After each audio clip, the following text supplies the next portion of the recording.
Olá, muito bom dia para você que está ligadinho aqui na TV Brasil Central, 9h01 e a gente está chegando para te trazer informação, entretenimento, cultura, levantar o astral nessa segunda-feira da semana que está só começando hoje, dia 4 de setembro. A gente tem um mês novo aí chegando, a gente espera que venha com muita saúde, com vibrações boas, né? Ivan Abdala, meu querido, está aqui comigo para a gente fazer esse programa legal. Bom dia. Bom dia, Michele Buzon, é isso mesmo. E você já esqueceu de falar uma coisa, semana curta, semana de 3 dias, quinta-feira feriado, sexta ponto facultativo, então é uma segunda-feira abençoada. Você está sempre ligado na história, ele pensa no feriado, até quando o feriado está bem distante dele, ele já está pensando do feriado. Eu já estou pensando que daqui 40 dias eu já saio de férias de novo, então olha só, gente, que maravilha. Mas tá difícil, viu? Mas olha só, Michele, bora falar o que a gente tem no nosso programa de hoje. Hoje a gente vai falar sobre o Dia Nacional do Taekwondo. E olha só, no nosso quadro É Legal, de toda segunda a gente vai falar sobre a nova lei de registros públicos que facilitou a mudança de nome aqui no Brasil. Olha só, tem muita gente interessada em ganhar uma nova identidade.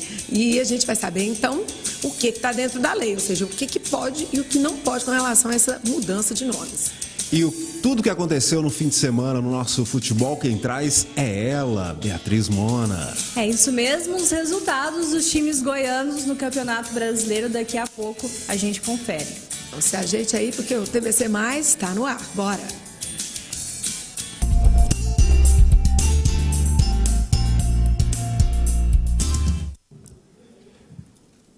E olha só, no quadro Movimente-se de hoje, a gente celebra o Dia Nacional do Taekwondo. A modalidade conquistou seu espaço no meio esportivo e hoje está no programa dos Jogos Olímpicos desde Sydney, de 2000, ou seja, há 6 edições. Da popularização do Taekwondo até a entrada para o programa olímpico, a modalidade não parou de evoluir graças à tecnologia. Hoje a gente vai entender mais sobre essa arte milenar com a mestre Renata e a atleta medalhista Valéria Rodrigues dos Santos. Bom dia, meninas, sejam bem-vindas. Bom dia. Bom dia a todos. Bom dia, gente. E além de falar, é um esporte olímpico e tal, está sendo dominado pelas mulheres, a impressão minha, o que está acontecendo? Eu acho que hoje o Taekwondo, principalmente no estado de Goiás, está um momento incrível para as mulheres. Vamos à pronúncia. Taekwondo, que é o correto? Taekwondo. Então, vamos falar agora também. Pode continuar, mestre. Está um momento incrível hoje para as meninas, né? Para as mulheres hoje, o Taekwondo. Já começou assim, já de muitos anos atrás, que a nossa primeira mestre brasileira é de Goiânia, né? É uma menina. E hoje ela é a grã-mestre, a primeira grã-mestre brasileira também, tá?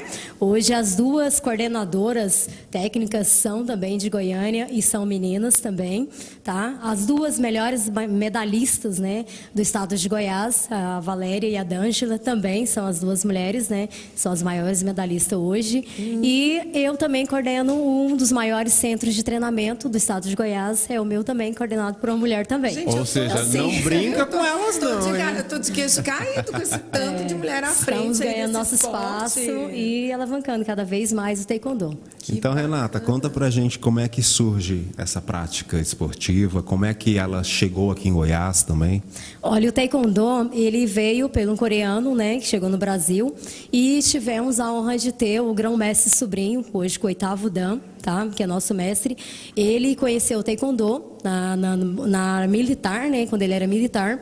Foi onde ele foi o primeiro faixa preta brasileiro e o primeiro mestre brasileiro, onde ele trouxe o Taekwondo para o estado de Goiás. Goiás, Minas, essa região centro-oeste. Então, ele é o introdutor do Taekwondo aqui no estado de Goiás, tá? O grão-mestre Celestino Sobrinho.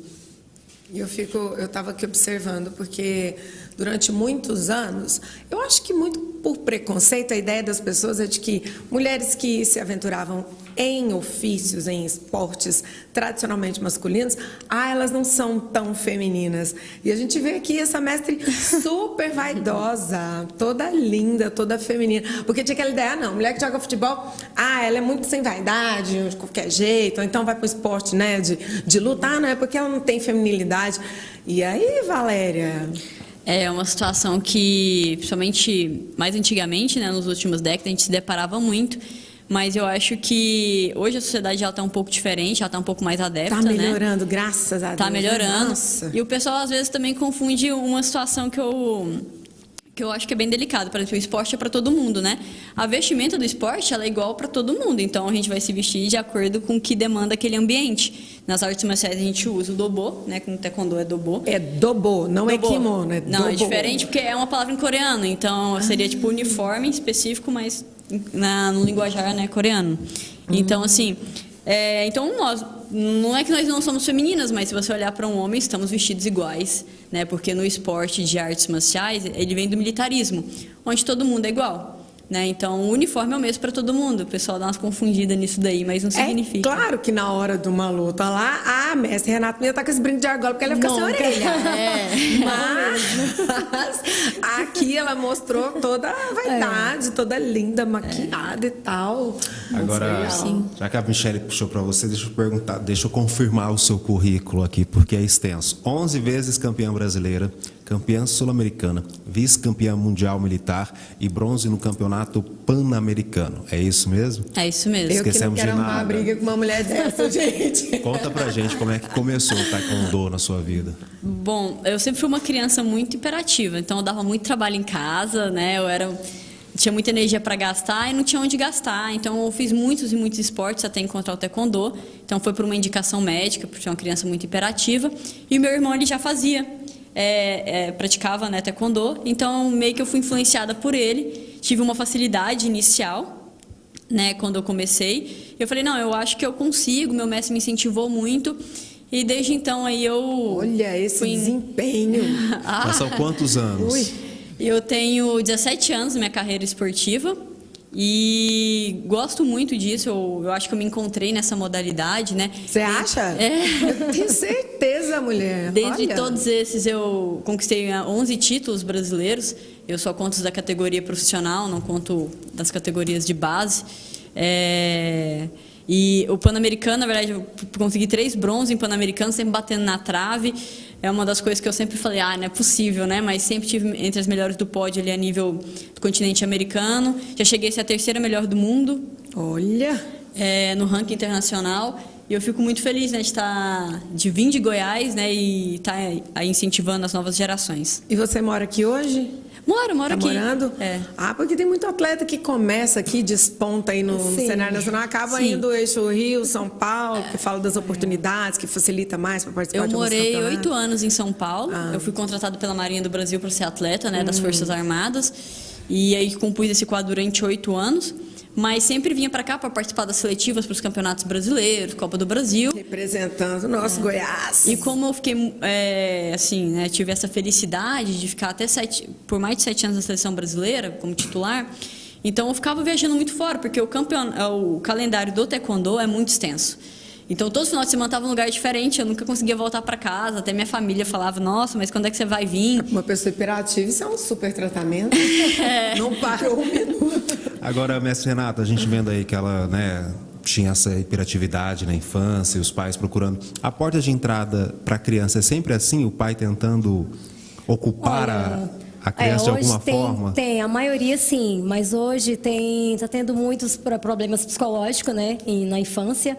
Então, os psicólogos estão mandando muito para o taekwondo. Como a gente trabalha muito a parte de disciplina, a doutrina, né, entre as crianças, a interação, né, então, entre elas. Então, a gente trabalha muito com criança, os pais já chegam já nesse sentido. Outros já é para defesa pessoal, para começar a se defender também, né, mas a maioria é porque a geração pequena aí está tudo elétrica, mas viu? Esses problemas psicológicos, geralmente, que tipo de problemas que as crianças estão apresentando quando chegam lá para começar a prática do esporte?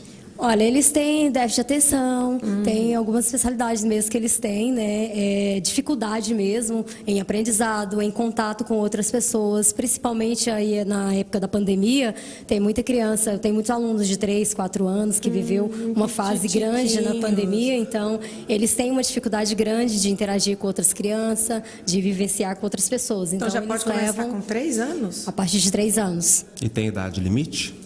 Não. Qualquer idade eu pode tenho aluno de 2 anos e meio e tenho aluno de 70 anos. Conseguiu ficar em pé, entendeu? Para levar lá as pancadinhas, tá, pode, vai. Tá com vontade? Não. Tem alguma outra? Quem sabe até o final da entrevista. Tem alguma outra limitação de alguém que não possa fazer o taekwondo? Não, o taekwondo hoje ele é muito inclusivo, né? Então hoje nós temos o para taekwondo, que é uma competição, né? Que ela é voltada para pessoas especiais, né? Que tem limitações. Então eu mesmo tenho vários alunos que têm vários problemas, tem autismo, tem algumas síndromes, né? Então a gente trabalha muito, fazer essa inclusão social deles é muito interessante. O taekwondo preocupa muito com isso. Eu tenho uma pergunta para as duas. Durante muito tempo, a gente também teve aquela ideia, de modo geral, a sociedade, de que o esporte da luta levava à agressividade, ou que pessoas agressivas já procuravam o esporte para poder saber como bater direito, porque já tinha o lance da agressividade. Eu sei que já tem mudado bastante, né, esse pensamento, que hoje em dia as pessoas têm uma consciência de que o esporte é justamente para te trazer disciplina, centrar e tal, mas as duas... Alguma de vocês já teve que usar as táticas do esporte para se defender, em algum momento na rua, teve que usar assim para... fora do... Não sei se vocês falam tatame, como é que é o nome para... já tiveram que usar? Já. Eu tenho 30 anos, em média de 30 a 31 anos de taekwondo. Comecei com 13 anos. Então, no início, tinha a dificuldade da mulher praticar um esporte, então ela era muito testada. Se você era mulher, se era praticante de uma arte marcial, os homens, outras pessoas queriam te testar o tempo todo. Queria, assediar mesmo, né? Então, a gente tinha que se defender de alguma forma. E até mesmo por muitas, mesmo pessoas de rua, às vezes chegava, aproximava, ou queria roubar, alguma coisa assim. Então, nesse sentido, dentro de ônibus, já passei muitas situações dentro de ônibus também. Já? De assédio, tive que usar. Sim, já tive que... Deu um pancadão na pessoa dentro do ônibus? Sim, já tive que reagir. Né? Eu queria ter visto uma pessoa dessa levando uma tunda dentro do ônibus. Gente, eu queria ver uma... Nesse ponto, infelizmente, já tive que usar algumas agressividades mesmo. Hoje está bem mais tranquilo. Hoje a aceitação é muito maior hoje, né? Que antes tinha, às vezes, já teve situações de eu estar num local e algum rapaz vir com um soco no meu rosto para falar, saber se sabe se defender mesmo. Coisa absurda. Então, assim, acontecia muito. Mas isso há 25 anos atrás, 20 anos atrás. Hoje já não acontece tanto. E você, Valéria, já teve que usar? Já tive que me defender algumas vezes, né? Mas, assim, depois que você entra no esporte de arte marcial, a primeira coisa que você aprende, né, é que quando você tem o conhecimento, você só usa ele quando realmente ele é necessário, depois que todas as outras opções se esgotaram, né? Então, eu tive uma situação humilhante, né, que eu chamo de trombadinha. Trombadinha. Que veio pedir meu celular, eu estava descendo do ponto de ônibus. Ele pediu? Pediu. De uma forma educada. Não, educadamente não, né? Pediu meu celular. Aí eu estava descendo do ponto de ônibus, estava meio escuro, eu estava sozinha, né? E aí naquela época, né, já muito aditiva no celular ali, né? Já desce, já quer responder tudo, já querendo ver as coisas. Não presta atenção no que está acontecendo ao redor? Não, o que é muito errado, né? A gente primeiro deveria chegar no lugar com segurança, né? E depois pensar nessas coisas, né? E aí ele viu, né? Falou assim, não, me passa o celular. Eu falei, não passo não. Aí eu falei assim, não tá com nada, não me apontou nada, não vou passar não. Comecei a ignorar ele. Aí ele tirou, parecia ser um canivete, né? Aí a hora que eu vi que ele tava tirando alguma coisa, aí eu chutei ele, empurrei ele e saí correndo. Falei assim, porque você ameniza aquela situação quando você precisa e não continua com o confronto, né? Você sai dele, né? Você não procura confronto, né? Você não quer continuar dando pancada no cara, você só quer sair daquele berro. Sim, geralmente a gente tem uma reação de acordo com a ação da pessoa, né? Mas é uma ação mais para se defender, não para ser agressivo ou para atacar alguém. Que a gente ensina muito isso no taekwondo. Você não pode atacar alguém. Você tem que se defender. Não que você vai apanhar, vai ficar apanhando de todo mundo. Porque, eu não posso. O taekwondo me ensina a não bater em ninguém. Não, você tem que se defender. E existem situações, né? Ali parecia ser um menino mais ou menos da minha idade, né? Na época a gente muito novinho. E eu acho que pensou assim, é um alvo fácil, né? Mulher, então, quando você tem um conhecimento, você usa o que você tem, mas você nunca se expõe, né? Por exemplo, se uma arma de fogo não faz nada, toma aqui, pode levar. Isso aí, boa essa dica. Sim. Entendeu? Mas, assim, acho que tudo depende da situação. Pessoas desnecessárias também, né? Alguns homens que acham que podem assediar. Então, às vezes, a gente tem que fazer uso, chega pra lá, né? Gente, falando, qual que é a diferença do taekwondo pro judô, pro krav maga, para as outras artes marciais? Sim, o taekwondo, ele é um esporte olímpico, né, um esporte coreano, que ele usa mais os pés, as pernas, né, do que o soco, do que a mão. Tá? Ele tem uma diferencinha um pouquinho do karatê, né, que é os dois que são mais próximos, o taekwondo e o karatê. Hoje o karatê, depois que ele está se tornando olímpico, ele também puxou muito para o lado do taekwondo, que está usando mais chutes, mas o taekwondo ele é 70% de uso de chutes. Então a gente trabalha diversos chutes. Então, é uma modalidade que é em pé, né? Não tem solo, igual o judô, o jiu-jitsu, que é mais solo, né? Que é mais no chão, e o taekwondo é mais em pé. E o Krav Maga já é uma arte marcial que é mais defesa pessoal, ele é mais voltada para defesa pessoal. O taekwondo, ele trabalha tudo, ele trabalha tanto a parte marcial, que são técnicas, né? De movimentos com mão e pés, e trabalha também o kyogi, que é a luta, né? Que é a luta mesmo marcial, e tem também o poncê, que é uma luta imaginária, que são formas. Então ele é o completão. Ele é bem completo. O taekwondo é um dos mais completos do esporte. E vocês usam itens de segurança em competições? Como é que é? Bastante. O que tem de item, então? Assim, nas competições assim mesmo, o taekwondo ele é um esporte hoje que ele é muito tecnológico, né? Mas a gente tem um protetor de tórax, a gente tem protetor de cabeça, protetor de antebraço, canela, pé, luva, protetor genital e protetor bucal, né? Que tem que ser feito dentro das especificações, né? Da Organização Mundial. Diminuiu o quebra-quebra de dente com esses... Sim. Porque por mais que seja um esporte de contato, né? Eu acho que o objetivo hoje principal é a competição, é a interação e deixar o esporte cada vez mais dinâmico, né? Acompanhar mesmo assim a linha do tempo. Então o taekwondo é um esporte que apresenta essa gama de proteções, né? E oportunidades através da tecnologia, né? Ou seja, não precisa estar machucando, detonando o outro. Por exemplo, tem pontuação assim, deu um pé do lado de cá, tem um ponto para isso. Tem. Ou seja, então, antigamente a gente ficava esperando a pessoa não pancada. Desabar no chão. Depois que desmaiava e ganhou. Agora não, tipo, bateu o pé ali, 5 pontos. Não precisa quebrar meu dente. Bateu o pé ali, todo mundo viu que bateu. Hoje, nossa modalidade ela é bem mais técnica do que brutal. Né? Ela exige um pouco mais de nível de estratégico, inteligente, preparação mesmo, do que só pancadaria sem pensamento, sem estratégia, né? E é uma coisa que oportuniza, né, muitos tipos de pessoas. Né? Claro que os knockouts eles acontecem, né? Às vezes pega num lugar que realmente é mais sensível. Você já desabou, quebrou alguma coisa? Em competição não, mas em treinamento, treinando com alguns amigos, eu já passo um sufoco. Já treinando com os meninos, porque quando eu comecei, não tinha muitas meninas. Então eu treinava mais com os meninos. E por mais que eles segurem o pé, a nossa construção biológica é muito diferente. Né? E não precisa de muita força, às vezes é jeito, às vezes você está caindo, você está num ângulo que deixa mais exposto uma articulação ou algum lugar que mesmo que não pegue muito forte, que não tenha um impacto muito forte, vai te desestabilizar, né? Vai te levar a uma situação de knockdown. Isso acontece, faz parte do esporte. Agora, mestre Renata, como é que funciona a mudança de grau? É que nem no judô, de faixas, como é que é? Sim, são graduações, né? No taekwondo a gente começa com a faixa branca, aí depois passa para a faixa cinza, depois amarela, laranja, verde claro, verde escuro, azul claro, azul escuro, vermelho claro, vermelho escuro e a faixa preta. A partir da faixa preta começa os dans, que são umas listrinhas que vai colocando nas faixas, são os graus depois de faixa preta, que vai até o 9º dan. Para se tornar mestre? 4º dan. A partir do 4º dan, você é mestre. A partir do 7º dan, você é grã-mestre.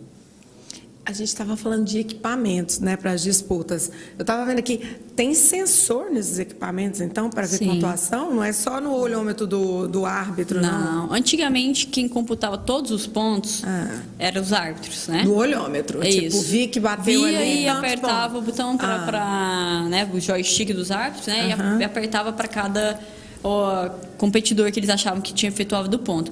Hoje a gente tem um sistema eletrônico que tem sensor no tórax, na cabeça, né, e no pé. O pé, se o sensor do pé conectar na potência certa daquela categoria, no colete ou no capacete, ele computa o ponto automaticamente no computador. O árbitro não precisa fazer isso. Ele precisa de um árbitro para poder intervir, parar, dar as faltas, né, quando acontece um ato ilegal, ou pontos extras, que a gente chama de ponto extra. Mas hoje a gente não depende exclusivamente mais só da arbitragem. O sistema faz isso. Legal, evita divergência, né? Sim, eu bati no ponto, assim, aí o árbitro fala, não bateu, não vi. Não, o E aí colete não tem aquele computa. negócio de VAR no taekwondo. Agora, vocês acreditam que com a chegada do taekwondo nas Olimpíadas deu uma popularizada, a galera procurou mais depois que ela entrou nas Olimpíadas? Porque é uma grande vitrine, né? Sim, com certeza. Nossa, engrandeceu muito o taekwondo, cresceu muito e hoje o taekwondo é um dos esportes que mais cresce mundialmente. Então, sim, cada dia está evoluindo mais, né? Até essa parte da tecnologia foi muito interessante, porque um tempo atrás, há 20 anos atrás, é muito tempo atrás, na verdade, né? Muitas pessoas tinham medo de praticar o taekwondo porque era um pouco mais agressivo e não existia essas proteções todas que existem hoje. Agora, hoje não. Hoje, o pai fica bem tranquilo em colocar uma criança para treinar, porque sabe que vai ter as proteção adequada, sabe que não tem tanta agressividade. Depois que ele virou um esporte olímpico, ele ficou mais pacífico, ficou mais tranquilo, ficou mais tecnológico, né? Então isso ajudou, acabou que ajudou a desmistificar também o estereótipo do taekwondo. Sim, com certeza. A gente sempre brinca muito. Existe o taekwondo raiz, que é o de 30 anos atrás, e existe hoje o taekwondo, né, que é olímpico, né, que é o taekwondo que a gente trabalha hoje. Peraí, o raiz era aquele do... Era sem proteção, Vai tudo, era sem sem tatame, Vocês gostam? era Fala nocaute. O que vocês acham? Qual estilo você prefere, mestre? Ah, Particularmente, ó, não esquece a questão técnica agora da academia, que agora dá aula com essa parte mais Nutella, então é um Nutella e um raiz. Qual que você prefere na hora que você vai lutar ali? Qual que você gosta? O taekwondo raiz, ele me dominava um pouco mais. Tipo assim, eu conseguia me entregar um pouco mais. Hoje é muito técnico, tem que ter um pouco mais de cuidado, tem que ter menos força também para bater. Então, como eu comecei lá no raiz. Mas hoje ele é muito ensaiado? Não é bem ensaiado. Você treina as técnicas, né? Você treina ali, é um momento de ataque e contra-ataque. Você vai reagir de acordo com o ataque ou defesa, né? Mas não tem nada combinado, tem que realmente é um estudado, né? Hoje é um esporte que você tem que estudar bastante, entender técnica, entender qual perna que vai levar, qual base que é melhor para você. Até a Valéria entende. Mas aí no caso, então, disso. você prefere o raiz, porque eu entendi assim. Sim. E você, Valéria? Eu gosto muito dos dois. Eu acho que minha carreira toda eu incluí os dois na minha carreira. Porque eu peguei o finalzinho do taekwondo raiz, que não tinha esses sensores, esses aparatos eletrônicos. Então, assim, quando você não tinha esses aparatos eletrônicos, era tudo ou nada. Então, como você dependia muito da arbitragem, você usava todo o seu potencial físico para tentar ganhar aquela luta, fazer os pontos e deixar bem claro que aquilo ali sim foi um ponto. Ou seja, tinha que botar mais força mesmo, né? Sim, mais força. Mais usar tudo. Você tinha que usar, digamos assim, no contexto tudo, com muito mais intensidade. Entendi. Você saiu muito mais cansada do que sai hoje de uma... E quebrada. E quebrada. Mas, assim, o taekwondo de hoje, o que acontece? Por exemplo, eu não uso toda a minha força, a minha velocidade em uma ação, porque eu sei a potência que eu preciso atingir para conseguir o ponto. E às vezes ela não exige toda a minha velocidade e a minha potência. Então isso facilita um pouco no sentido de ter uma longevidade maior dentro do esporte de alto rendimento. Legal. Antes as pessoas duravam um pouco menos, porque se quebravam mais, tinham lesões. E hoje, por vir a tecnologia, e você não precisar ter aqueles impactos grandes que geravam realmente um prejuízo funcional e físico muito grande, então hoje você consegue prolongar a sua carreira. Antes, o que uma pessoa estava terminando a carreira com uns 25, hoje ela termina com uns 33, 34. Então a tecnologia ajudou muito. Eu, particularmente, hoje prefiro o mais tecnológico, porque apesar de ser menos, digamos assim, brutal menos emocionante também, né? Menos adrenalina. É um pouco menos instintivo e mais pensado, é uma coisa um pouco mais racional. Né? O taekwondo antigamente ele era mais instintivo, você tinha que reagir rápido ao que acontecia. E hoje você trama estratégia, você tem um colete eletrônico, você sabe que o sensor está daquele lado, então você tem que pensar, que nem a mestre falou, você tem que escolher uma base certa. Meu adversário é maior, então eu preciso ter uma estratégia diferente do que com um adversário menor, ou mais rápido, ou mais lento, ou mais pesado. Então, hoje, realmente, você precisa estudar um pouco mais, trabalhar mais mentalmente do que fisicamente. E isso conhecer facilita muito do corpo humano, né? Agora, muito. Falando disso, quais os benefícios, então, que o taekwondo traz para a gente? Já falou de conhecimento, né, de técnicas, mas além disso, por exemplo, a pessoa que está acima do peso, ela consegue emagrecer, né? Alguém que tem algum problema... O taekwondo, o esporte em si, né, ele favorece muito, né, principalmente a saúde, mas o taekwondo, como a gente trabalha, é muito intenso, que a gente tem que trabalhar alongamento. Só de você fazer 20 minutos de alongamento do taekwondo, você já sua bastante, né? Trabalha muito o alongamento, a parte de flexibilidade da pessoa. Depois a gente vem para um treinamento mais físico, né? Que é mais cardio. Então trabalha muito essa parte de cardio porque o aluno, o atleta, ele precisa ter, né, disposição no luta, ele precisa tá bem fisicamente para trabalhar 3 rounds de 2 minutos, 3 minutos. Então trabalha isso, a gente trabalha muito fortalecimento também, tá? Da joelho, tornozelo, quadril, porque o atleta de taekwondo precisa de ter um fortalecimento bom, né, para não lesionar. E fora a parte já da competição, do treinamento mesmo, tanto da luta, tanto da parte marcial, tanto do Poncei. Tá? Então, todo o treinamento em si, você treinar 1 hora de taekwondo, que é a base das academias, é o mínimo, né, que o atleta tem que treinar. Então, ele perde bastante caloria. E o treinamento é de todos os dias? Tem locais que é todos os dias, tem locais que é 3 vezes a semana. Eu estou te perguntando porque, por exemplo, se você recebe uma pancada, vai ficar dolorido aqui. Aí amanhã você volta, recebe outra um agachamento bem feito já faz você não querer nem ir ao banheiro para não ter que agachar. Eu acho que depende do atleta ou se ele é só um praticante de taekwondo. Quando ele é atleta, a gente não tem feriado, a gente não tem nada disso, não tem day off. Todos os dias, de segunda a sábado, 2 vezes ao dia, treino, um físico, outro da modalidade. Independente contando aí de 4 horas por dia de treino. Agora eu quero saber para as Olimpíadas, como é que tá a galera, os próximos jogos? A gente já tem equipe, já tá no 12 aí, como é que é?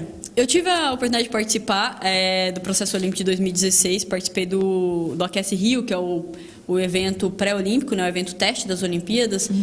Tive a oportunidade de acompanhar de perto essa seleção.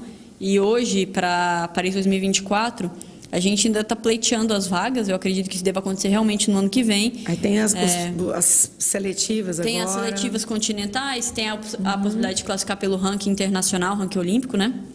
Que é um pouco mais difícil, porque engloba todos os países, todos os continentes e todos os atletas. Então, o resultado tem que ser impecável mesmo. E só classifica 6 do ranking, né? Perto de 200 e poucos que existem. Então, realmente, ele é muito competitivo. Mas definido somente no ano que vem. Então, a gente está aí com boas expectativas. Gente, parabéns para vocês nesse dia do taekwondo.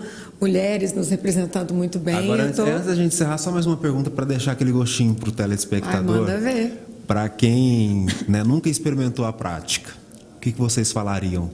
Assim, de última mensagem, de última fala, assim, ó, eu nunca experimentei, mas me convença agora a experimentá-lo. Bom, eu sei que toda pessoa que for lá para conhecer, na primeira aula, eu tenho certeza que já vai se apaixonar. E o taekwondo, como ele é um esporte dominante, e ele te desafia a cada momento. Mesmo que você chega lá e fala, nossa, tá muito difícil, foi muito difícil, tal, mas ele fala assim, não, eu sou desafiador, porque o taekwondo é desafiador, então ele te extingue a isso. Então, eu tenho certeza que se ele for numa primeira aula de qualquer academia de taekwondo, ele vai apaixonar. Você falaria o quê, Valéria? Eu já sou bem do combate, né? Eu gosto. Mas acho que nem a Messi falou, o taekwondo é uma modalidade bem desafiadora. Eu acho que para todo mundo que tem vontade de sair da zona de conforto, fica o convite, né? Eu particularmente gosto da zona de desconforto, que é onde a gente cresce. Então é um esporte que pode fazer você crescer tanto fisicamente como emocionalmente, mentalmente. Pode transformar muito aí o seu dia a dia. Eu acho que compensa bastante você vir conhecer o taekwondo. É aquela frase, né? Mar calmo não faz bom marinheiro, né?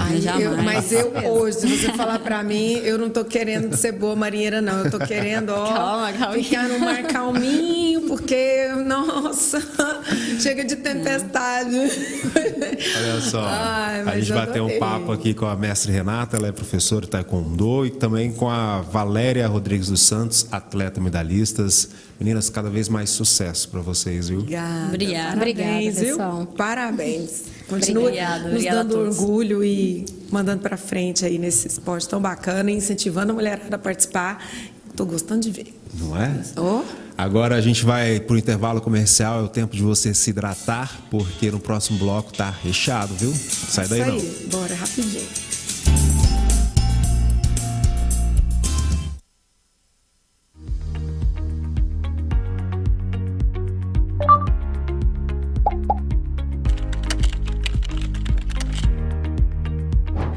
Você sabia que para se tratar contra o câncer, o cidadão goiano não precisa se deslocar do interior até a capital?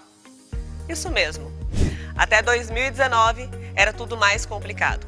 O paciente tinha que ser encaminhado para uma unidade especializada e que muitas vezes estava fora da sua região. Hoje em dia, com a descentralização da saúde, a pessoa pode se tratar mais perto da sua casa. Na região sudoeste, a unidade de tratamento fica em Jataí e o centro-norte goiano conta com uma unidade especializada em Uruaçu. Já no sul do estado, o atendimento fica por conta da unidade de Itumbiara.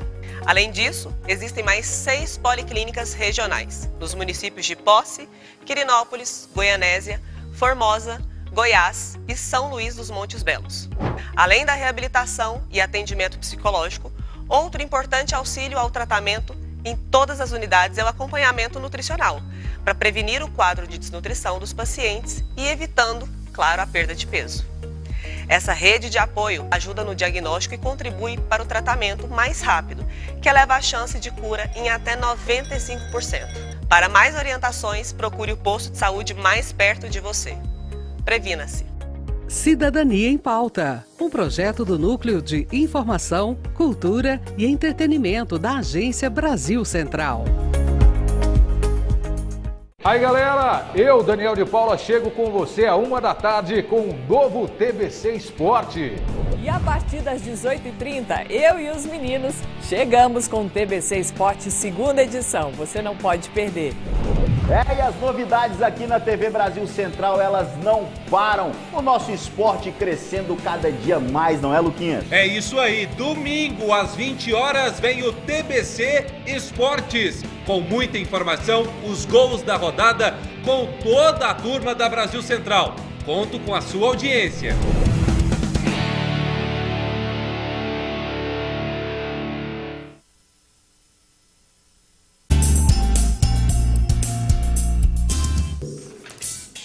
Nove 9h32, a gente falou que era rapidinho o tempo de você se hidratar. Hidratou, né? A gente já está de volta.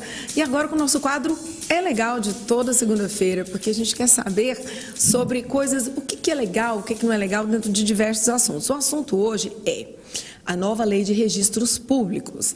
A Lei Federal de Registros Públicos, instituída em 27 de junho de 2022, facilitou o processo de mudança de nome no Brasil. Desde então, mais de 10 mil brasileiros ganharam uma nova identidade através dessa lei. Então, para esclarecer como é que funciona esse dispositivo jurídico, explicar para a gente o que pode, o que não pode, a gente conversa agora no quadro É Legal com o advogado Jefferson Maleski. Bom dia, seja bem-vindo. Bom dia, é um prazer estar aqui com vocês e tirar todas as dúvidas sobre essa questão bastante popular hoje em dia. Não é? Agora conta pra gente então, por favor, na prática como é que funciona essa lei? A lei, na verdade, ela alterou em 2022, alterou a Lei de Registros Públicos, que ela é mais antiga, de 73. A lei de 73 era bastante restritiva, ela tinha algumas opções de alterar o prenome. O prenome é o nome inicial da pessoa, é diferente do sobrenome. E eram bastante restritas essas opções. Por exemplo, prenome, só para entender, por exemplo, meu nome é Ivan. Seria esse nome. Esse é o prenome. Esse é o prenome. No caso, Abdala seria o seu sobrenome. Uhum. O prenome e o sobrenome têm hipóteses diferentes de alteração. Né? Então, o prenome, ele tinha alguns motivos, algumas razões para mudar, chamadas razões motivadas. Se eu tivesse um motivo justo previsto na lei, eu consigo alterar. Uma única hipótese que era razão imotivada seria depois dos 18 até os 19. Então, eu tinha um período muito curto para mudar o meu nome sem precisar justificar o motivo. Nesse um ano a pessoa podia mudar sem justificar, dos 18 aos 19. Bastava ir num cartório, fazer a solicitação e ela alterava. O que essa alteração de 2022 fez? Ela acabou com esse período de um ano. Então, agora a gente tem esse período em aberto. Quando eu quiser fazer essa modificação, eu posso ir lá no cartório, me dirigir e fazer essa solicitação. E em quanto tempo essa alteração ocorre? Varia de cartório para cartório, né? Mas o prazo, né, é de um procedimento normal, igual você pedir uma segunda via de documento, né? Geralmente se pede de 15 a 30 dias. Mas agora tem que justificar?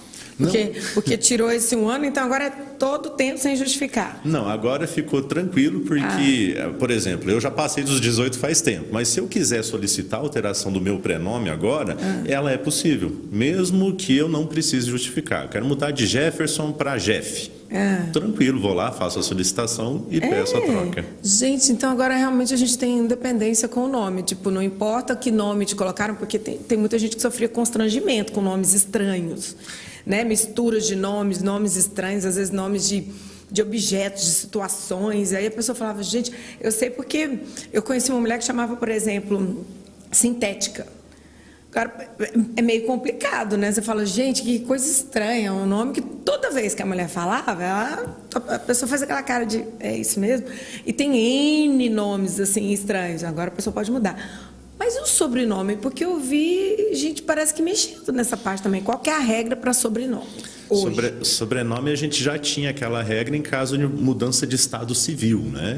Em caso de adoção, de filiação. Agora acrescentaram algumas situações bastante comuns, práticas do dia a dia. Por exemplo, eu posso, o homem ou a mulher, tanto faz, eu posso alterar, incluindo ou excluindo o nome do meu cônjuge durante o período do casamento. Não precisa ser só na hora do casamento. Então, durante a constância, se eu fico casado ali 10 anos, eu tenho 10 anos para ou incluir ou retirar. Eu posso fazer essa alteração do meu sobrenome, né? Acrescentando ou excluindo. Isso também se estendeu para quem tem união estável. Então, duas pessoas começam a conviver juntos, fazem aquele termo, aquela declaração de união estável. Elas também já podem passar a pedir para incluir o sobrenome do companheiro ou da companheira no seu também. Mas não tem de criar nome, não é o caso de criar mudar, um nome, né? um sobrenome, porque eu estou vendo, eu vou te falar, por exemplo, a gente vê alguns artistas que eu vou dar um exemplo claro do que eu li. A Rafa Kalimann, que o nome dela não é esse, e ela disse que agora ia registrar o Kalimann como sobrenome dela. Pode isso agora? Na verdade, não como sobrenome. Essa questão dos artistas, o nome artístico, pseudônimo artístico ou profissional, já existia na lei anterior e isso não alterou, isso continua do jeito que estava. Eu posso acrescentar nomes artísticos ou nomes profissionais, apelidos profissionais dentro do meu nome, mas não muda o meu sobrenome. Meu sobrenome tem a ver com a minha família, eu tenho que ter ele, né? Meus pais, meus avós, inclusive uma mudança nova que eu posso pedir para incluir o sobrenome dos meus avós nos meus. Então, nesse caso, por exemplo, eu sou filho de árabe e a tendência é que o filho homem só pegue o nome do pai. Então eu não tenho o nome da minha mãe. Então eu posso agora... sobrenome. Eu não tenho o sobrenome da minha mãe, então agora eu posso acrescentar o sobrenome da minha mãe. Inclusive dos seus avós, pais da sua mãe e pais do seu pai. Se tem sobrenomes diferentes, você pode colocar até os avós. Até os avós. Agora eu posso ter a família Oliveira Matos no meu sangue. Eu já tive na minha família sobrenome alemão que caiu porque era da mulher. E aí a gente sempre herdou dos homens, né? Essa questão da filiação, né, de ascendentes, ela ficou modificada dentro da legislação. E com isso, às vezes, a pessoa também pode estar requerendo dupla nacionalidade, facilita nisso? Facilita na hora de abrir o requerimento de uma outra cidadania. Mas a questão do nome artístico, só voltando, né? Sim. O nome artístico ele já era permitido, basta a pessoa comprovar que ela é conhecida por aquele nome, mas ele não fica nem como um sobrenome e nem como um prenome, ele fica como um nome do meio. Tem que estar no meio. Um nome do meio. E esse nome do meio identifica a pessoa. A gente tem aí artistas famosos como Xuxa, Pelé, até mesmo o presidente Lula, que incluíram apelidos famosos dentro do nome. O da Xuxa, Maria das Graças Xuxa Meneghel, né? Ela colocou um Xuxa. Foi incluído. Porque eu vi... Luiz Inácio Lula da Silva. Isso. Né? Porque você fala assim, gente, a pessoa vai... Eu até te questionei, quando a gente foi escolher o assunto para discutir hoje, eu falei, porque eu tô vendo gente que tá mudando sobrenome, falando que vai colocar tal sobrenome. Então, por exemplo, agora eu resolvi escolher um sobrenome que eu acho bonito e ponho lá. Não, eu até então... falei pra Michelle, eu ia escolher ter uma família bilionária. Eu falei, cara, esse sobrenome tem mais pra frente. Eu pesquisando alguma jurisprudência antes de vir para cá, achei interessante. Teve um caso recente, e isso é aberto porque os processos são públicos, né? Onde uma pessoa tentou acrescentar inventar o nome Príncipe. Falando, não, eu sou conhecido como Príncipe, eu sou chamado de Príncipe, é meu apelido, mas ele não conseguiu provar. Então, o Poder Judiciário, na época, pegou e falou assim, não, você não vai levar o Príncipe agora no seu nome. E tem algum tipo de punição para a pessoa que tenta inventar algumas coisas, assim, que, sei lá, porque dependendo do nome que a pessoa quisesse colocar, ela pode estar arrumando, sei lá, vir até praticar algum crime, porque o que a gente tem de problema de estelionato, coisa, a pessoa que se muda de nome, a gente é uma coisa, não, como é que fica essa parte? Essa questão de punição não tem. A punição que a gente tem aqui é, no máximo, ser negado a alteração, né? A retificação. O que acontece? Essa mudança na lei também previu esses casos. Por que o nosso nome, no passado, ele era considerado algo mais difícil de mudar? O nosso nome era absoluto, né? Eu nascia e tinha que morrer com ele. Porque a gente era identificado pelo governo, nos bancos de dados, pelo nome. Pelo nome. Hoje, isso já deixou de ser prática. A gente é identificado pelo CPF, pelo RG, né? Pelo título de eleitor. Então, a gente tem uma numeração, tem um cadastro que não precisa do nome. Então, o que acontece? Essa lei ela já prevê o seguinte: se o tabelião, o registrador, ele perceber que a pessoa está querendo fazer essa alteração para alguma fraude, alguma simulação, ele vai negar, ele tem o poder de negar. Se a pessoa não estiver fazendo por causa de fraude, ela pode recorrer ao Poder Judiciário e provar que ela não está querendo para esses fins ilícitos.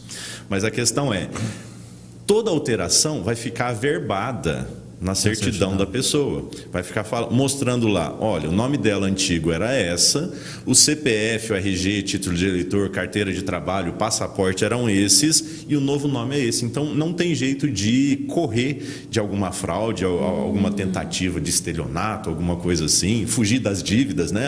Vou mudar meu nome e vou fugir. Meu nome não tem mais essa dívida. Mas o CPF continua o mesmo. Então, nesse caso, fica registrado, averbado, né?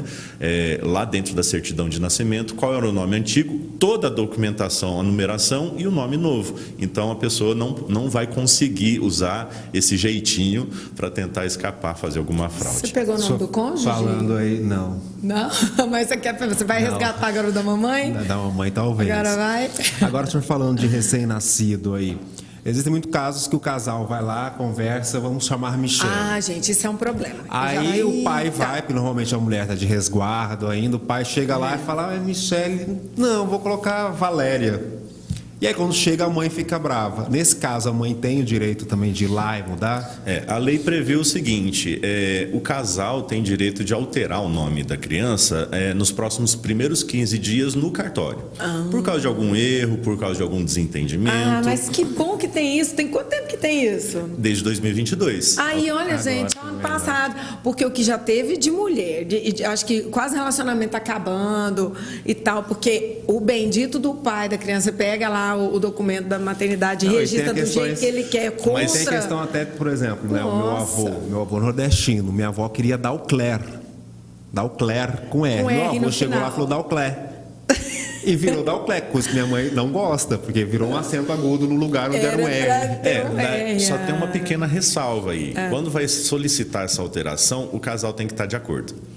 Os dois têm que estar de acordo que o nome estava errado e pedir alteração em 15 dias. Se não, o próprio cartorário ele tem que remeter aquele pedido para o juiz, e o juiz que decide. Então, se o homem colocou o nome sem a concordância da mulher, é um motivo judicial para alterar. Eu vi vários casos que já foram motivos de matérias, de homens que, por exemplo, aproveitam a época que está bombando, Copa do Mundo, tudo, vai lá e registra o nome com o nome de jogador, e não era o que a mulher queria. A mulher estava jurando que tinha registrado o nome que ela combinou, está chamando o menino do outro nome e não demorou para se atentar que não, porque deixa eu ver o registro. Às vezes a mulher nem fala isso, tanta coisa para preocupar com o neném recém-nascido, chamando um nome e era outro. Fala, mas não é possível que você fez isso. Aí o negócio já... São só 15 dias. Mulherada, fica esperta, tá? Agora, doutora, a gente tem um VTzinho que a gente vai entrar agora com pessoas trans, em nome de pessoas trans. Roda pra gente, então, o VT da Alice Valadares, por favor. Bom dia, meu nome é Alice Valadares e eu realizei a troca de nome porque eu sou trans. Então, no meu caso, o procedimento era um pouquinho mais complicado, porque além do nome na certidão de nascimento e na identidade, eu também tinha que trocar o sexo de nascimento. Aí, para fazer esse processo, eu entrei em contato com um cartório local, que entrou em contato com o cartório da cidade onde eu nasci, Salvador, na Bahia. E assim a gente foi fazendo esse processo. Ele pediu por muitos documentos, mas nada muito específico. No geral foram os documentos mais básicos, como uma certidão atualizada, a minha identidade, todos os outros documentos que carregam dados pessoais, e pediu algumas certidões atualizadas. A maioria delas dá pra gente obter na internet, imprimir nesses cartórios digitais e afins, só que alguns deles eu tive que ir em cartórios aqui de Goiânia mesmo. Então nada muito complicado também. Aí uma vez que retorno positivo, me mandaram a certidão já com os dados atualizados. Aí uma vez que eu tinha essa certidão, eu pedi uma nova carteira de identidade. Então eu troquei a minha anterior com o nome e sexo anterior por uma completamente nova, com RG novo e afins. Então eu já fui beneficiada pelas novas alterações de lei. Como o meu caso é de uma pessoa trans, ele já vinha de uma alteração de lei um pouco mais anterior, que não abrangia toda a população brasileira, e sim apenas as pessoas trans, pessoas que utilizavam o nome social. Bom, pelo menos dentro do meu conhecimento, inclusive fica o questionamento aí para o advogado se realmente é esse o caso. Nesse caso da Alice, Dr. Jefferson, ela teve que fazer toda uma burocracia, porque também muda a questão do sexo. Isso já é uma lei anterior, né? Como ela pergunta ali para o senhor. Ela não entra agora, por exemplo, ela já mudou de nome, mas se lá para frente ela cansar da Alice e ela quiser mudar o... A questão das pessoas transgênero, né? A mudança é dupla. É no nome, que ao invés de ser nome social, ela muda o nome, o prenome e o sobrenome. Não, só o prenome, né? Sobrenome mantém, né? Mas também tem a alteração do sexo. E isso já era garantido antes dessa alteração. A gente teve duas alterações, decisões inclusive do STF, que, em primeiro lugar, ele garantiu que pessoas que fizessem a cirurgia de troca de sexo poderiam fazer a alteração. Antes eram só quem fizesse a cirurgia. Só que o STF ele ampliou isso. Ele falou, não é só para quem faz essa cirurgia. Então, pessoas que querem, por vontade própria, também fazer essa alteração, garantiram o direito. Então, a gente já tinha essa opção. Só que o procedimento é burocrático, ainda mais se você não mora na cidade onde você nasceu. Você tem que solicitar essa documentação lá para a cidade. O cartório onde você está pedindo a alteração tem que fazer a comunicação do cartório onde está o registro para ficar averbado lá essa alteração. Então, pode ter uma burocracia. Se você mora na mesma cidade onde nasceu, é mais fácil. Ou se você tiver como ir até lá, fica mais fácil e mais prático. Mas isso já é garantido. Inclusive, essa alteração de 2022, ela ficou mais fácil para as pessoas trans também. Por quê? Porque se ela tiver receio ou vergonha de explicar, de justificar o motivo, não precisa. Não precisa. Vai lá, fala, eu quero mudar meu nome, simples assim. Só que o sexo continua o mesmo. Daí o sexo já tem que falar que a pessoa tem essa opção, né? Tem essa alteração que ela está fazendo. E a pessoa pode mudar de nome mais de uma vez? Aí está o grande porém. Se for alterar por essa questão de mudança feita direto no cartório, é só uma vez. É permitido somente uma única vez, sendo que se a pessoa posteriormente se arrependeu, não era o nome que eu queria, não pegou, né? Ela vai ter que pedir judicialmente para voltar ao nome anterior ou fazer uma nova alteração. Então, o prazo se estendeu. Eu não tenho só até os 19 anos, que era a grande reclamação, né? A pessoa completa 18, vai até os 19, só que só descobre que pode alterar a lei nos 20 para frente, né? Daí ficava limitada. Então, essa alteração acabou, essa limitação acabou. Mas a alteração, ela pode fazer direto no cartório, sem o juiz. Isso em qualquer cartório ou no cartório que está registrado a minha certidão de nascimento? Qualquer cartório de registro civil, né? Então, o cartório de pessoas naturais, eu posso solicitar. Só que o cartório tem que conversar com o cartório onde está a minha certidão. Às vezes eu tenho que ir, como no caso que foi apontado na tela ali, naquele caso tem que solicitar documentos de outra cidade, de outro cartório. É como se fosse da certidão de casamento. Quando você vai lá casar, eles mandam para sua. Igualzinho. E paga aquelas taxas todas isso também. Que eu queria custo. E taxas todas. Então, os custos, se tiver envolvido mais de um cartório, os custos aumentam. Se tiver envolvido um cartório só, as custas só daquele cartório do Estado. Aqui em Goiás, as custas para você fazer essa alteração está entre R$200 e R$300 para fazer essa alteração de nome. Agora, se a pessoa não tiver condições e quiser, ela pode pleitear a justiça gratuita, né? Então, pessoas que demonstram que têm carência de recursos financeiros, pode fazer a solicitação no cartório e o cartório pode fazer essa alteração. Eu vendo aqui, só para encerrar, foram feitas 374 alterações aqui no estado de Goiás. O senhor considera que esse número está dentro do esperado?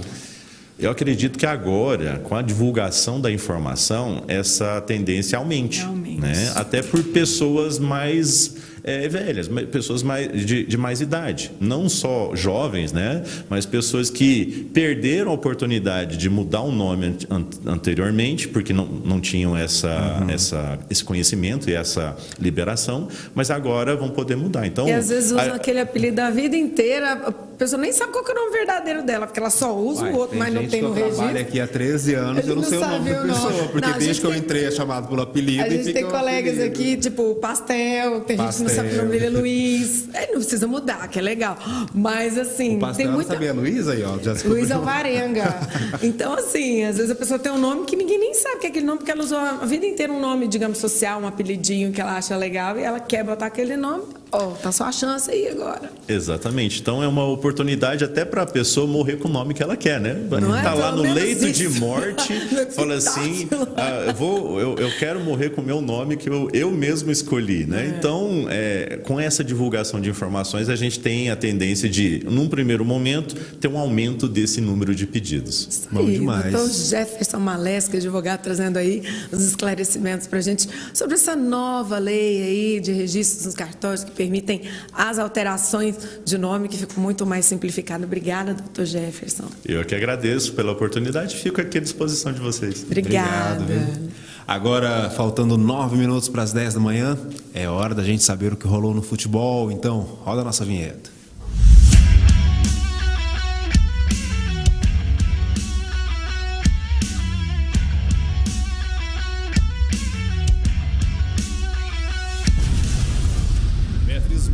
Bom dia para você, uma boa semana, e o que você traz pra gente? Bom dia, Ivan, bom dia, Michele, a todos que estão nos acompanhando.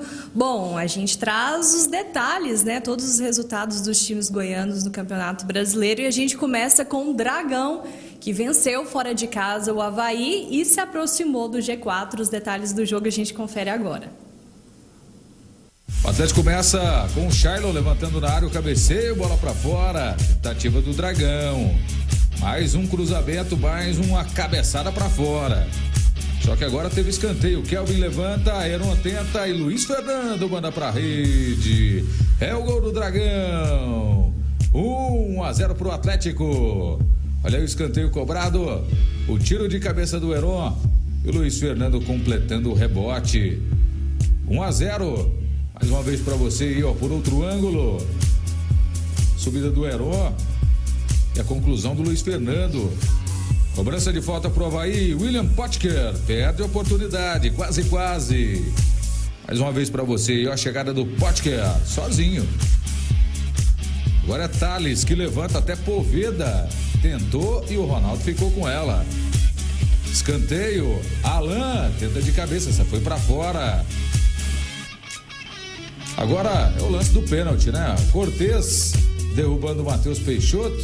Confira aí, ó. Na passada, Matheus Peixoto caindo, o VAR em revisão. Mais uma vez para você, ó. Pênalti depois da revisão aí do árbitro da partida por vários ângulos. Assinala o pênalti para a equipe do Atlético. Ele, Matheus Peixoto, vai para a cobrança e amplia. 2-1 pro Dragão. Vitória fora de casa é mais um, hein? Tá subindo o Dragão, tá subindo o Atlético. Chegando mais próximo do G4, Matheus Peixoto. E fica assim, Avaí 0, Atlético 2. O Atlético começa... Tá aí o Dragão vencendo fora de casa, resultado importantíssimo na briga, na luta pelo acesso. O Dragão jogou fogo, então, soltou fogo. Sim, exatamente isso, Ivan.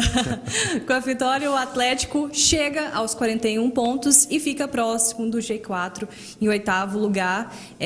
Só tem 3 pontos de diferença o Atlético em relação ao Criciúma, que é o time que fecha o G4, né? Tá em 4º lugar com 44 pontos.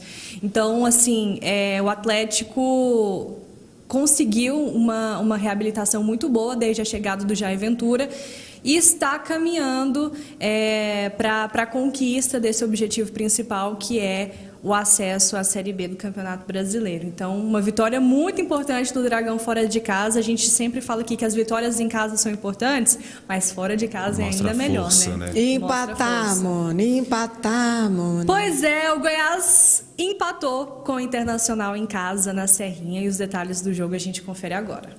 Falta pro Internacional, Carlos de Pena cobra, passa assustando o goleiro Tadeu. Agora é Valência, depois de bola roubada no meio, bobeira da defesa do Goiás, ele sai cara a cara e Tadeu salva a pátria. Olha aí, mais uma vez pra você, todo o lance do Valência. Cara a cara, Tadeu pegando. Levantamento da área do Inter, Maguinho dá uma testada de cabeça, assustando o goleiro Rocher. Internacional chega mais uma vez, agora Valência. Bola vai pro alto e ele tenta de primo, Tadeu salva mais uma vez. Olha aí, ó, esperteza do Valência. O Tadeu defendendo. Hugo dispara, acha João Magno. Rocher fica com ela, quase. Escanteio pro Goiás, Matheus Babi de cabeça, essa vai pra fora e fica assim, 0-0. Tá aí o Verdão, que não perde há 8 rodadas com resultado, segue na 15ª posição, agora com 25 pontos, né? E o Verdão volta a campo no dia 15, fora de casa, enfrenta o Palmeiras, jogo muito difícil para o Goiás, por isso que teria sido muito importante uma vitória contra o Inter em casa, porque a sequência do Goiás agora vai ser barra pesada, vai ser difícil. Palmeiras é pedreiro. Palmeiras fora de casa é muito difícil de enfrentar, mas que o Verdão consiga um bom resultado para subir na tabela e não ficar ali na parte de baixo, na zona de rebaixamento, nessa zona que é tão incômoda, né? Que é o terror dos times, né? Eu ia falar isso, agora quem não está conseguindo subir mais é o Vila. Agora a gente fala sobre o Vila Nova, que perdeu em casa, num jogo onde não poderia perder, gente. Acabou perdendo para o CRB por 1-0. Os detalhes do jogo a gente confere agora. Tentou a equipe do CRB e quase abriu o placar aos 39 minutos do primeiro tempo. O segundo tempo foi totalmente diferente. Logo com 2 minutos, jogada pela direita, cruzamento, o goleiro faz uma bela defesa no rebote. A bola vai no cantinho e o goleiro defende novamente. Outra vez Vila Nova atacando pela direita após cobrança de falta. Levantamento, toque de cabeça para um lado, para o outro, a bola sobra para Juan Christian, que limpa e chuta. Linda defesa. No rebote, Lourenço. Goleiro pratica outra bela defesa. Confira no replay, quase o Vila Nova abre o placar. Juan Christian pegou bonito na bola e o goleiro fez uma linda defesa. E o Vila segue atacando pelo lado direito. Novamente Juan Christian carregando, encontrando espaço, cruzando. E aí Igor Henrique não aproveita e chuta para fora. Quase o Vila Nova marca o primeiro gol do jogo. Igor Henrique chutou e depois Lourenço jogou para a linha de fundo. E o CRB tenta abrir o placar. João Paulo recebe e chuta. Denis Júnior faz a defesa. E o CRB segue no ataque, encontra mais um espaço pelo lado esquerdo. João Paulo se livra da marcação, toca para Rômulo que chuta. Milagre de Denis Júnior, evitando o gol do time visitante. E tem um ditado no futebol que é curto e certo, quem não faz leva. E o Vila Nova sofreu o gol com Bruno Silva de fora da área no cantinho, sem chances para o goleiro Denis Júnior. O CRB abre o placar nos acréscimos. Bruno Silva chutando forte, abrindo o placar no Oba. Agora no estádio Anésio Brasileiro Alvarenga, Vila Nova 0, CRB 1. E o Vila Nova ainda tentou o gol de empate num chute de fora da área. O goleiro realizou bela defesa. Nos minutos finais, Marcelo cruza. Doman cabeceia para fora. Final de jogo no Oba. Vila Nova 0, CRB 1. O Lucas falou certo, ele foi certeiro. Quem não faz, leva. No futebol é assim. Eu só lembro da Copa do Mundo lá com o Neymar. Né? Gente, mas era só segurar mais uns minutinhos, Mas o Vila, para quem torce pro Vila, acompanha o Vila há muitos anos, gente, o Vila é especialista em fazer isso com a torcida. É acréscimo, é final de jogo, ele sempre faz isso com a torcida. Ou ele vira para ganhar ali, que você já tá tendo um infarto, falando, nossa, aí ele ganha ali, ou ele tá indo bem, leva e perde, ele é sempre ali acréscimo, no final, ele faz isso. O Vila perdeu muitas oportunidades nesse jogo, e agora, né, teve a segunda derrota seguida. E o que é muito ruim para o Vila Nova agora tem 6 decisões em casa pela frente, né? Já passou essa, não conseguiu um resultado positivo. Agora são decisões mesmo em casa. Os jogos em casa são muito importantes para construir um bom resultado. E esse resultado contra o CRB no final de semana foi muito ruim para o Tigrão, porque não pode vacilar assim, principalmente em casa, com o apoio da torcida, se realmente quer alcançar o objetivo de subir. Né? Então, o Hugo Jorge Bravo fez toda uma mobilização, uma campanha para os torcedores comparecerem. Ontem a torcida fez uma festa muito bonita, empurrou o time. Então, o time em campo também tem que mostrar trabalho, né? Tem que realmente ter um bom desempenho. E não teve, agora precisa nas próximas 6 decisões em casa, fazer um bom resultado para conquistar esse acesso tão sonhado pelo clube e pela torcida também. É verdade. Mais informações então à 13h. Às 13 horas no TBC Esporte, primeira edição, a gente volta falando sobre todos os destaques do Campeonato Brasileiro. Inclusive porque o Flamengo ganhou do Botafogo, que é líder. Eu achei bom, só para baixar a bola da galera que estava falando siga o vice. Tudo bem, né? Ainda tá seguindo o vice. Mas só de perder em casa não é lindo. E o Botafogo em casa é muito forte, é difícil. Não é? Eu tinha uns gatinhos pingados de flamenguista lá, mas não é não? É isso aí, ó. Vila, aprende com o Flamengo. Faz a coisa diferente. Bom feriado pra você, boa semana, porque a gente só se encontra segunda-feira agora de novo. Isso mesmo, um bom feriado pra vocês também. Eu vou trabalhar na quinta, mas a gente se encontra na segunda. É isso aí, uma ótima semana. Amanhã de volta, Michele, estamos de volta. Deus quiser, às 9 da manhã, que Deus nos abençoe e a gente se encontra aqui. É isso aí, gente. Até amanhã, viu? Até lá. Tchau, tchau.